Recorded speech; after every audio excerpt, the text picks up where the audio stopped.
Hi, Aquarius. I was excited to do your reading because I had done a pretty heavy reading for Cancer last night, and then I got Scorpio and Aries earlier today, and they were pretty heavy too. And I thought, oh, please let the next ones be Aquarius or Pisces, because I really wanted something light. And it started to look like your reading was going to be that way. And then I got to the middle and something started going on there. And I thought, this isn't going to be quite as light as I thought it was going to be. I'm just getting your spirit cards, see what happened. Okay, they were on the top. I had your reading pulled, and I decided that I was going to take a leap of faith, true Aquarius style, and go ahead and do it on the camera. As you know, if you've been following me so far, the AV issues have been the problem with everything thus far. And it turned out that I actually figured out how to line up the audio and voice in the program, and that ended up not being the problem, and it's something that I cannot fix until tomorrow because of a whole other issue I won't even get into, but it's true to the Mercury retrograde. If it's going to happen to computer stuff, it will. So let me get into your reading. Enough about my AV account issues. So the first card I got was the Ace of Air. And with this card, I'm getting thinking, a lot of thinking, or clearing your mind, trying to clear your mind. These cards were like this, okay? Because something was going round and round in your head. Just round and round. And I do believe, well, here the Seven of Earth, which is the Seven of Pentacles. I do think this is two things, but the first thing that I saw was the Three of Air, which is the Three of Swords. And in the normal deck, in the Rider-Waite deck, the typical deck, it's the Three of Swords, which indicates heartbreak. So I see here that you're looking back on a past relationship, sort of like in an angelic sense. Like you thought this person was an angel when you first met them, and tiny details here in this card. I don't know if it'll focus, but you can see that there's a crown coming off this bird, and I sort of got that this bird was like a cuckoo bird, and like their mind wasn't already there. So you look back at this relationship and think, this guy or this girl, man, they were really a psycho. That's what I'm getting. But you still think about this person, and not as much. But it's still, I mean, you know it was right for you two not to be together, but it's still on your mind. So the next thing that I saw with this was a lot of work. And on the regular typical tarot card, you'll see a guy standing next to a tree with pentacles on it, and he's standing there with some kind of garden tool, like a hoe or a rake, looking back at all the hard work that he's done, like the seeds he's sown, so to speak. And you have worked really hard to almost unearth something. And I had never I've never gotten this from looking at the Sun card, but if you can see that these children in this card sort of look like they're gold coated, almost as if they remind me of the Emmy statue trophies. So whatever project you're working on or whatever you're doing, it will somehow, you will be rewarded for it. And the other thing that I was sort of getting a sundial. So it was making from this, and I think it is supposed to look like a sundial, but it's a lot of time. It's a lot of time and effort that you've put into whatever this project is you've been working on. Moving on, the next thing that I see here is a decision. By the way, the moon went into Aquarius this morning at 6:20 a.m. The moon's in your sign, so you will be fairly emotional. More, if you feel more emotional than normal, that wouldn't be out of the ordinary, especially if your moon is in the sign of Aquarius. Excuse me for a second.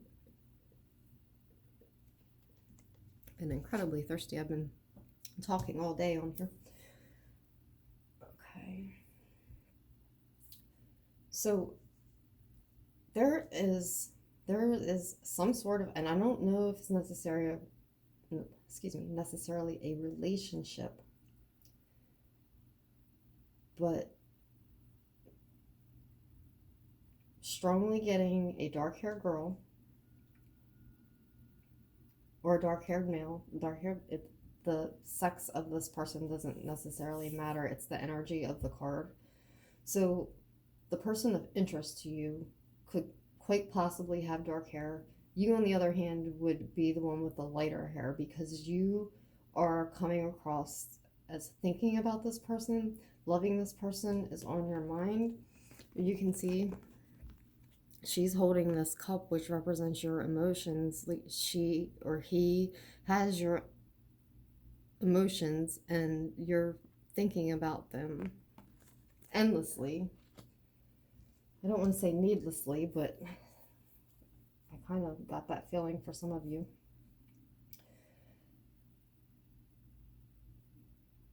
Also, there's a kind of push and pull dynamic going on here with whatever this is. Sometimes this person is pulling you towards them and you're trying to push them away. You don't want to, but you're trying to. And also I see with this, in the medical field, these two snakes, sort of the symbol, it's called a caduceus.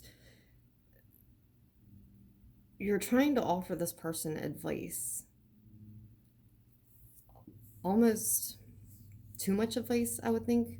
You're also trying to put, I see a lot of like pushing advice on them, pushing words on them. But in your mind, you really want to express more feelings. And yellow, on a traffic light, yellow means slow down. So you're stopping yourself. You're slowing yourself down from going further with this. A really, really strong chance, strong indicator here that the people involved here are air signs. Libra. The person could be a Libra, and this could be this is you. This is Aquarius, and your communication is not, you're not communicating your truth, either by choice or by out of fear. And this is the Queen of Swords. This is that's a sign of Libra. The Two of Cups is a sign from Gemini. I don't know of what relevance that could have here, but I just thought I would let you know.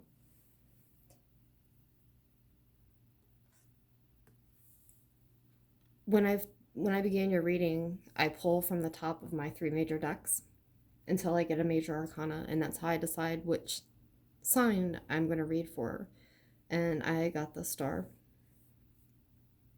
And one thing that I do get when I read cards, I get songs, and in particular songs that would have some sort of message in their lyrics for people I read for, and it's been that way for the past couple of years since I've been reading.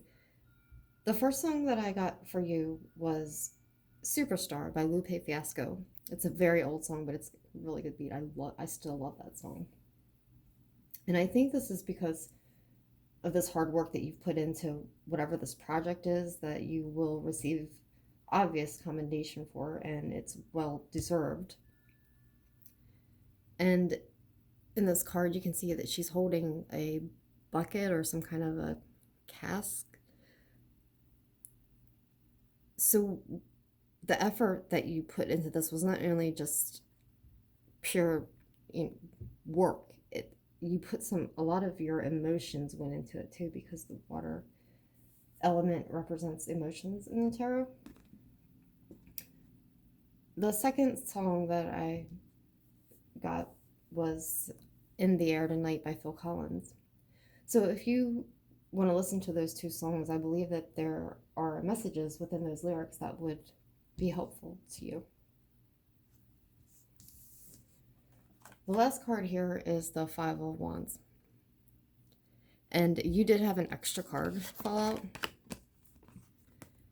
This is 7 of Fire. And this is also the 7. This is a Wands card in the Rider-Waite deck. Let me see if I can find it real quick. They're very similar cards, and you'll see. That's why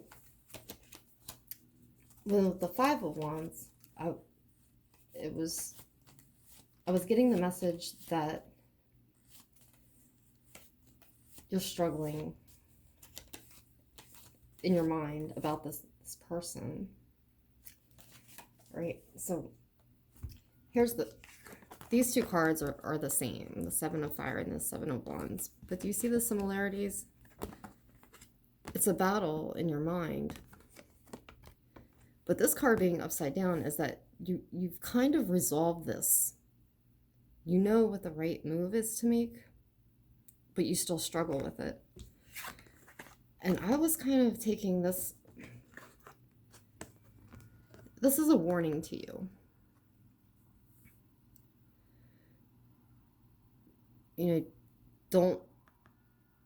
Things ahead of you are so clear, your path is so clear. Don't do anything, don't jump off that rock.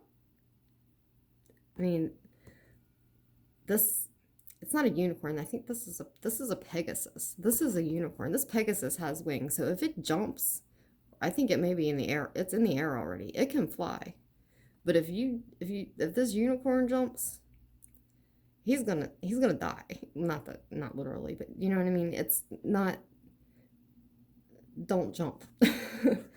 Don't do something that you're going to regret because you've worked too hard for something else.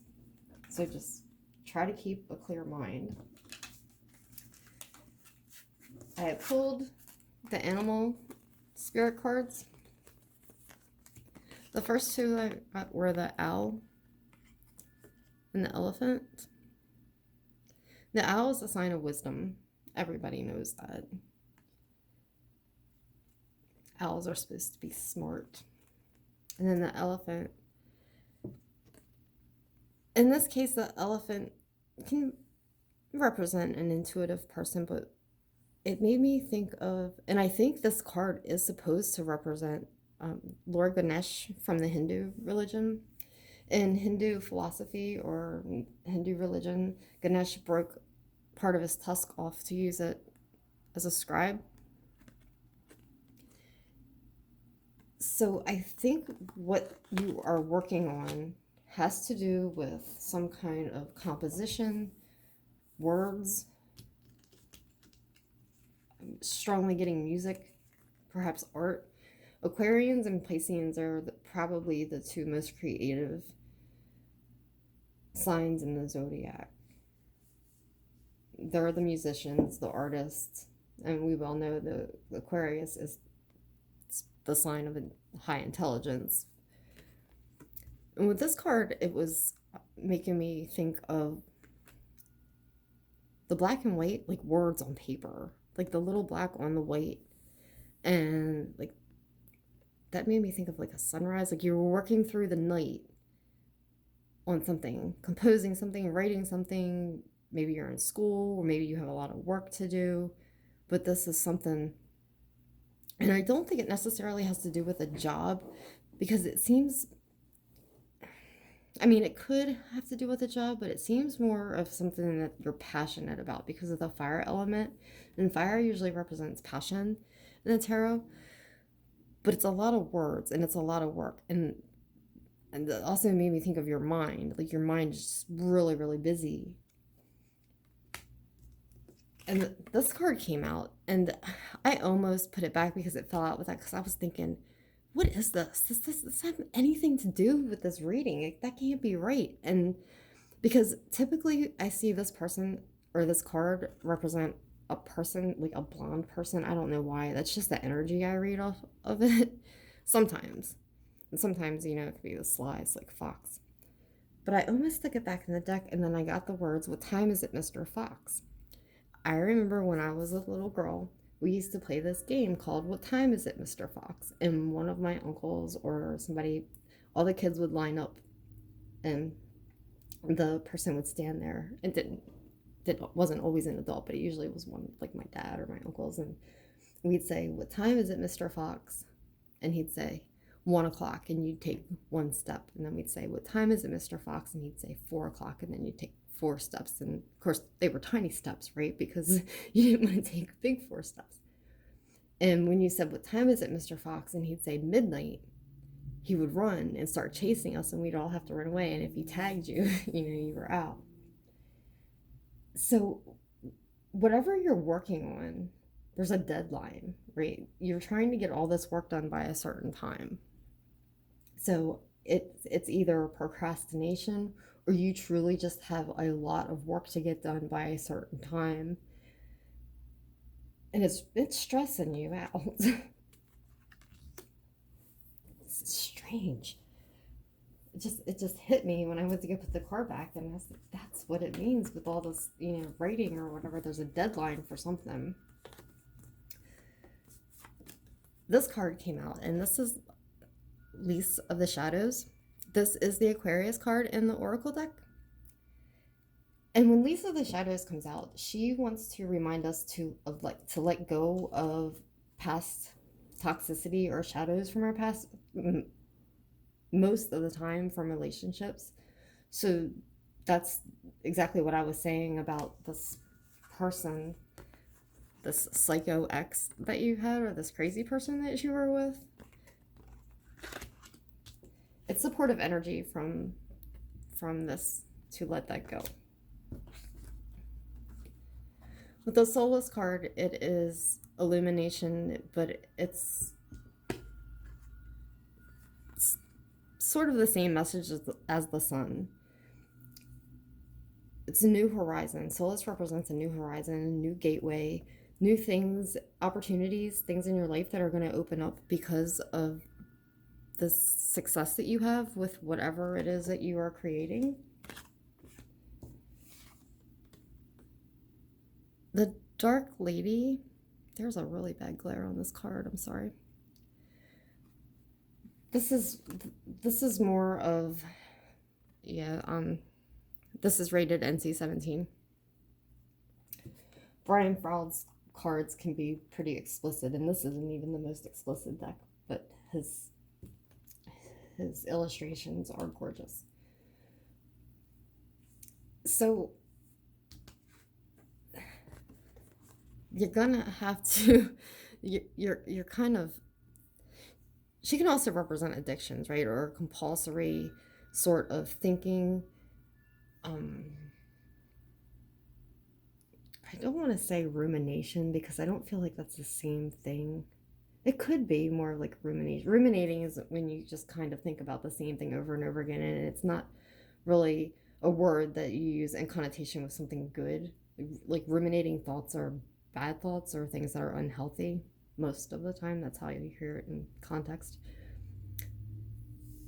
This dark haired person that you keep thinking about. And I'm not getting a good feeling around this.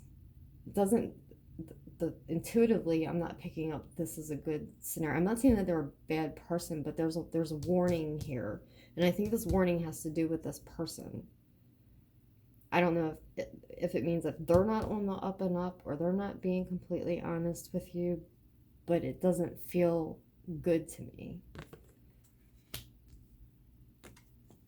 If you are in a place right now where you're still struggling and battling over a decision on what to do about this, Aquarius, turn yourself back around and cut it. Because obviously I can't tell you what to do, but I can tell you what the cards are saying, and it's time to, or yeah, put some distance out. There are other people, other friends in your life, or people who are much more suitable for your energy right now. And sometimes the truth is hard to swallow, as are swords. But the only people who do that are magicians, and he's not here. He didn't show up, so I don't think this is going to be a good, turn out to be a good dynamic. So I will be back in December. Disclaimer across the board for all tarot readers: not all messages will resonate with everyone. Be sure to check your sun sign, your moon sign, your rising sign, because in my opinion, I think your rising sign is probably very accurate, because that's the one that you figure out by your time of birth. But they can all be relevant. And also your Vedic sign. If you Google your Vedic birth chart,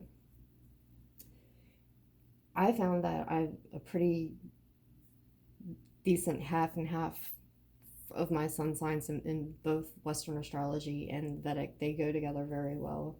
And it's a more, I think, comprised overall description of self if you're looking into astrology for personality traits and that sort of thing. I found that it's more accurate.